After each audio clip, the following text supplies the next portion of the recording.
मुश्किल के दौर में हर कोई बहाने की चादर ओढ़ लेता है, पर जो हारी हुई बाजी पलट दे वही असली शेर होता है। शेर जंगल का राजा होता है, ये बात सबको पता है, लेकिन उसे जंगल का राजा बनाया किसने, ये बात किसी को नहीं पता। शेर से भी ज्यादा बड़ा होता है हाथी, शेर से भी ज्यादा गति से दौड़ सकता है चीता, शेर से भी ज्यादा चालाक होती है लोमड़ी। शेर बाज की तरह आसमान की ऊंचाई नहीं छू सकता, न तेज है, न ताकतवर है, न चालाक है ये शेर, फिर कैसे ये जंगल का राजा कहलाता है। शेर अपनी सोच की वजह से जंगल का राजा है। एक कहावत है, शेर खुद अपनी ताकत से राजा कहलाता है, जंगल में कभी चुनाव नहीं होते। शेर खुद से 10 गुना बड़े और ताकतवर हाथी को मार गिराता है। हाथी की ताकत जानते हुए भी शेर की सोच उससे कहती है कि मैं हाथी को मार सकता हूँ, और दूसरी तरफ हाथी ताकतवर और बड़ा होने के बावजूद शेर को देखकर ये सोचता है कि मैं इसका मुकाबला नहीं कर पाऊंगा। जंगल में शेर से ज्यादा ताकतवर जानवर मौजूद होते हैं, लेकिन फिर भी शेर ही राजा होता है, क्योंकि शेर अपने कॉन्फिडेंस और लड़ने के एटीट्यूड की वजह से जंगल पर राज करता है, और बाकी जानवर खुद को कमजोर और शेर को ताकतवर समझने की वजह से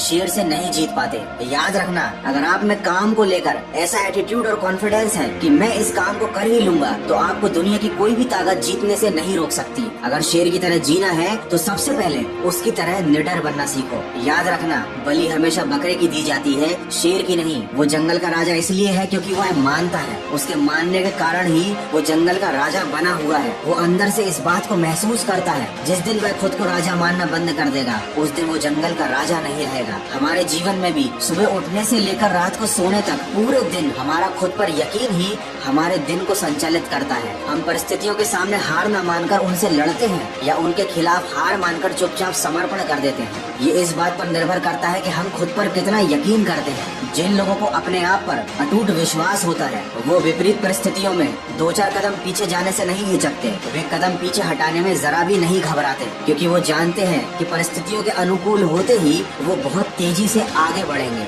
दोस्तों, शेर शिकार का कर्म करता है और उसे फल में मिलता है भोजन, लेकिन वो फल के लालच में कर्म नहीं करता, उसे कर्म करने में मजा आता है। शेर को शिकार करने में मजा आता है, तभी तो वो किसी और के द्वारा मारा गया जानवर नहीं खाता। यही बात आप पर भी लागू होती है। अगर आपको कर्म करने में मजा आने लगा तो आपको फल अपने आप ही मिल जाएगा। अधिकतर लोग केवल फल के लालच में उसके पीछे भागते रहते हैं, सफलता के पीछे, पैसों के पीछे, प्रसिद्धि के पीछे भागते रहते हैं, लेकिन असली सफलता उनको मिलती है जिन्हें सफलता प्राप्त करने के लिए किए जाने वाले जरूरी काम करने में मजा आने लगता है। दोस्तों, ये बात तो आप सब जानते हैं कि झुंड में शिकार कुत्ते करते हैं, शेर केवल अकेला ही काफी होता है। इससे हमें ये सीखने को मिलता है कि अकेले जीना और अकेले चलना सीख लो। जो भीड़ में चलते हैं वो भीड़ में ही खोकर रह जाते हैं। तो शेर के जीवन से हम 3 बातें सीख सकते हैं। पहला तो हमेशा अपने आप को विनर समझो, हमेशा खुद के ऊपर पूरा विश्वास रखो। दूसरी बात, अपने कर्म या अपने काम को मजे के साथ करो। अगर आपका अपने काम में ही मन नहीं लगता तो सफलता मिलना तो बहुत दूर की बात है। गीता में भी कहा गया है, कर्म करो, फल की आशा मत रखो। और तीसरी बात, अपनी सफलता की राह पर अकेले चलना सीख लो, किसी के सहारे की उम्मीद मत करो। किसी ने क्या खूब कहा है,